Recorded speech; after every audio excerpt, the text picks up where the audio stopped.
Alright, hey everybody, it's Ryan here. I'm going to be playing through a new game called Shadow of the Ninja by Natsume. It's a pretty good game. It's like a Ninja Gaiden style kind of game. The controls are similar.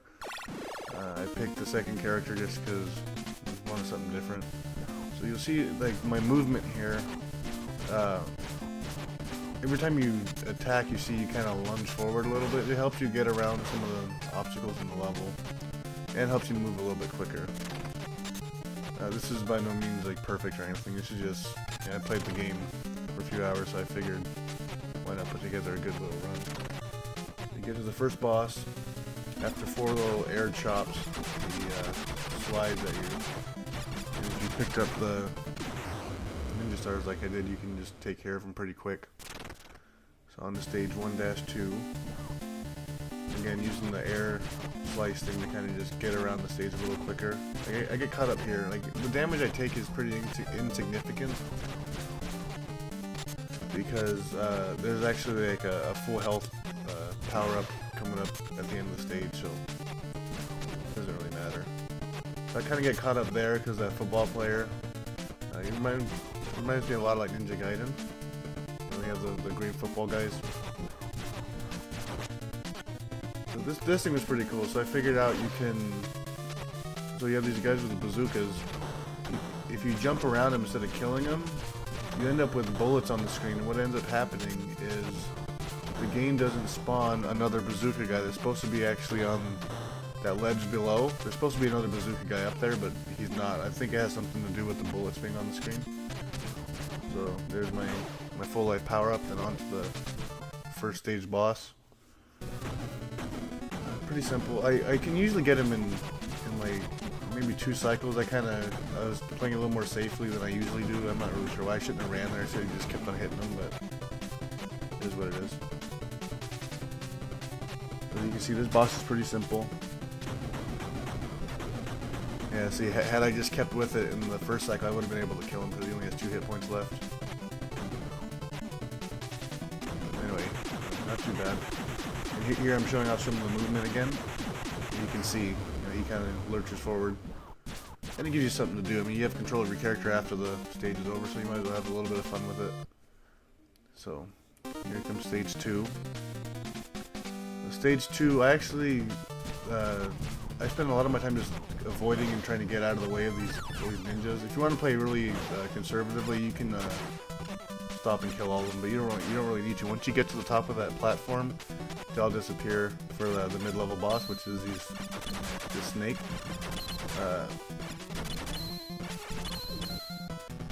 Make quick work of him. Now, the reason why that worked out so well was because so the way the power-ups work in the game is you have your sword and you have like a chain whip. So right now I'm using the sword. There's 3 levels to the sword. There's just the length of the sword. There's what I have right now, which is level 2, which is like a little bit past the normal length of the sword. And there's a level 3, which is almost half screen. That's how far the little pulse will go. Obviously very powerful. And the goal now, now what ends up happening is based on your power level. Oh, that's a full life there, by the way. The only way to get to that platform, as far as I know, consistently, is to use that lunging attack to lurch yourself onto the ledge.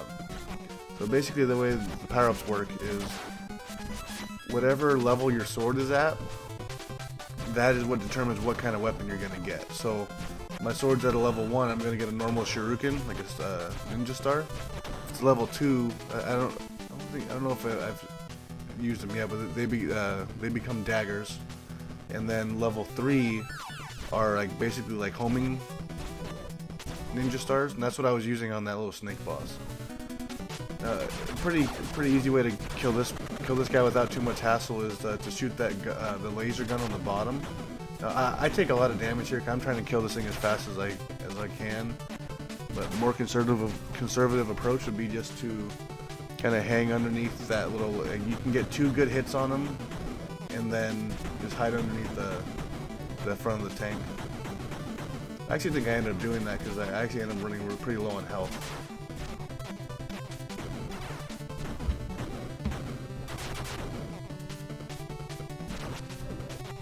Yeah, see, I have maybe 2 hits left, and I have at least 2 more cycles left. So I think I play this really conservatively, so I run. So you can't see it for some reason. I think it's just the way that the game records, but once that little pink thing comes out, it actually shoots a spread shot of bullets towards you. For whatever reason, I don't know if you can see them on the video or not. It might just be the way that the game, maybe it's every other frame or something. Maybe something happened, you can't see them. But the reason why I'm running off to the side there is because bullets come out. It would be kind of unfortunate if you can't see it. I hope it comes out okay. Look, from my end, it looks like you can't see the bullets at all. Kind of hoping that's not the case.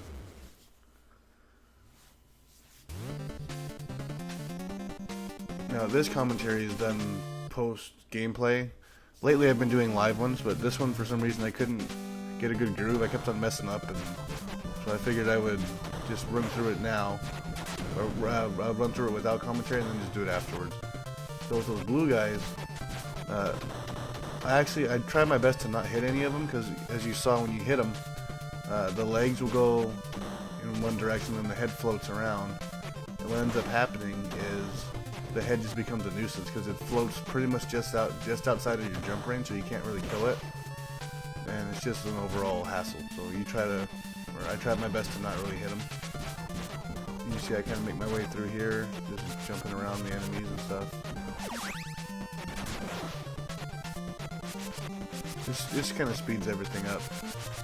This isn't, again, okay, so you can see the daggers, so you can tell on the levels, I have my levels at 2 right now because I'm shooting those daggers.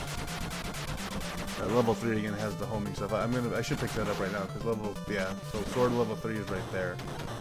Now, you'll see here in a second that I get a full health power up again, so the damage I'm taking here is all irrelevant. I'm just trying to get up to where I am as fast as possible.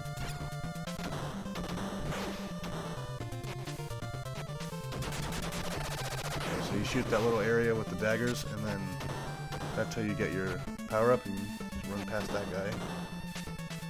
Now on the level 3 boss, which is like a ghost samurai or something. So usually I try to get rid of my long range weapons before the fight, because as you can see, so when you hit him a few times, his body kind of goes into pieces. Now if you're full screen away, the pieces actually end up going towards you, and they're really hard to dodge. So I got rid of all my long range weapons, and I kind of keep this approach. Now, in the beginning, it seems like I'm not really damaging the boss. I'm starting to now. No, that's not really the case. So every time I'm hitting him, I'm actually damaging him, but his health bar extends past what the game shows you. So that's actually a pretty common theme amongst the bosses in the game. You don't really know if you're hitting him or not, but just know that you're hitting him. Just continue your attacks. You'll be fine. Every time you beat a boss, you don't get full life. You get half of your life bar back. So no matter where that is, where it ends up, you end up with, I think is it 8 blocks of health. I think is half, 7 or 8, something like that.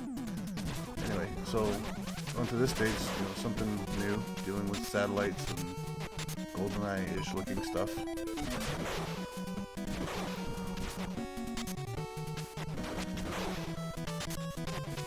Now, one of the problems I kind of have, so you can see my sword's at a level 3 right now, which is strong, but that also means that I get the enemy-seeking shurikens, and in this particular stage, they're actually a liability. You can see they kind of just tend to go all over the place. I'm just trying to kill the guys that stay on the ground. You can outrun and kind of stay out of the way of the guys that are jumping all over, and it kind of makes it difficult when the stars, focus in on the guys that are jumping when I don't really want them to. But off to that section. So now the goal, this enemy, you have to shoot the little glowing orb on top of it. You can hit it with, I hit it with some bombs later, but well, that's the goal. You just make your way. The guns alternate high and low shots.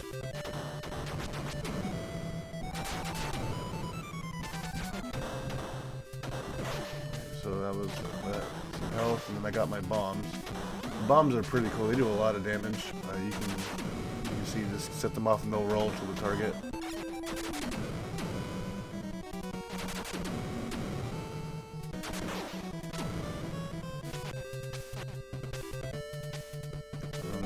4-2. Now 4-2, in my opinion, is probably the hardest stage in the game, just because it has some pretty tight platforming and some pretty hard avoidance sections as well. You'll see it when it comes up.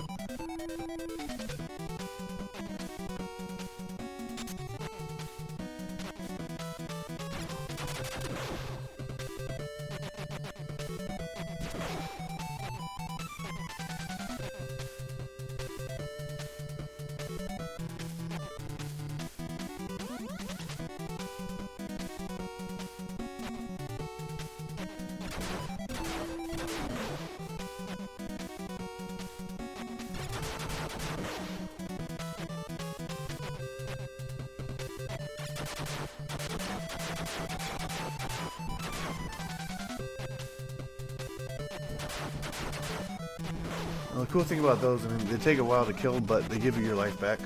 They give you, I want to say four blocks of health. I go to the bottom there, bottom part, because you get the bombs and they do a lot of damage. You can kill, I think it's 2. You can kill those big things in 2 bomb blasts. Now another kind of cool thing, as you just saw in the game, is when you fall, you don't die right away, you just lose a chunk of life. If you have the life to give, it's helpful, and if not, then you die. The game itself, I guess, technically doesn't have lives. You have 1 life, but they give you 5 continues. These continues, I think there might be a checkpoint in the stage, but I'm not sure exactly where they're at. I don't know if they're quite mid section, or maybe a little bit. Maybe a little bit after midsection where you can actually get it. I don't really know.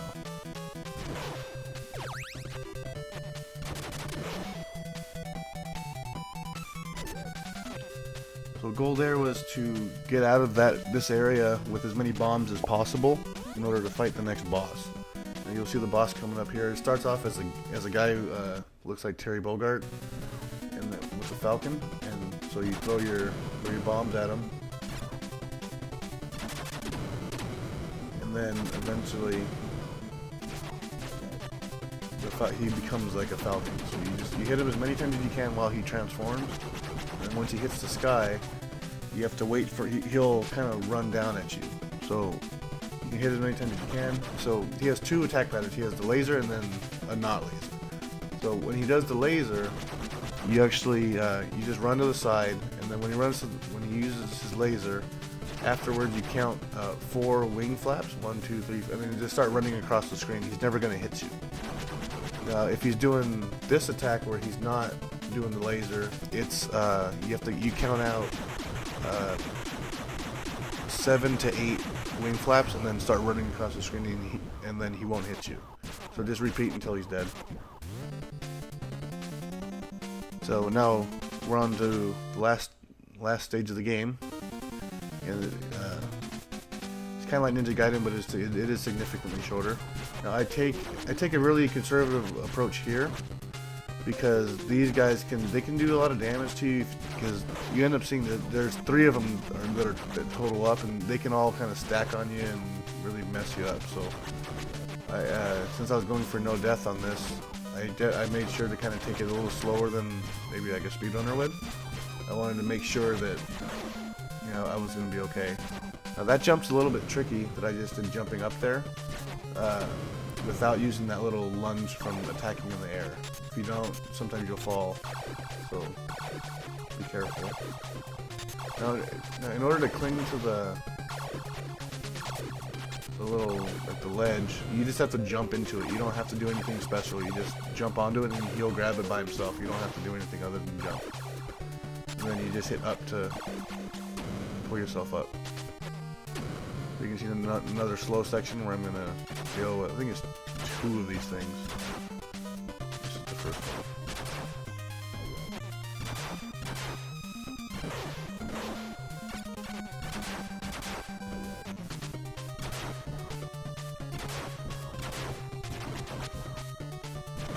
The 3rd one, you can actually get him to where he jumps behind you, and then you can just outrun him, and then he ends up just jumping himself off the screen, as you can see what that's what I'm doing here. You just, once you get to a certain point, he'll end up just, he'll pop up and then go off the screen.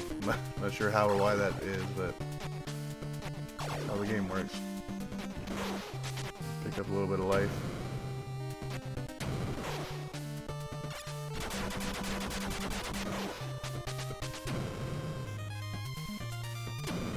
Now, this section can be hard only because after this section you don't really have any... There's one more health power-up coming, but after that you pretty much have to do the final stage with whatever health you have left over from this area. So I'm definitely trying to make sure that I have as much health as I can, just to give myself a little bit more insurance for level 5-2. Now, yeah, the most annoying enemy is that guy on that small ledge, because he can knock you off the ledge and you don't die, you just lose a big chunk of life. So, I'm looking good. I don't know why I turned back there. I should have just kept on running, because I ended up taking 2 hits of damage instead of 1. But it doesn't really matter. I'm still in pretty good shape to finish this off. So.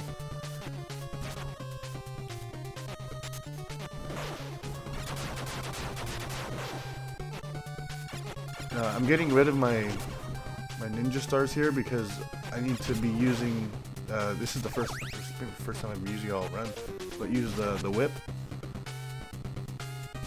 So I suggest taking this path. It's probably the easiest. This was the easiest way for me to kind of figure out how to get up this little area without really getting hurt too much. Just pick one side. And slowly move your way up.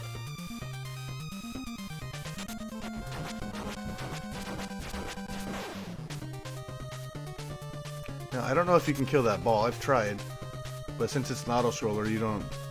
You know, I have a feeling you can't kill it, just because it might just be one of those annoying enemies you can't kill.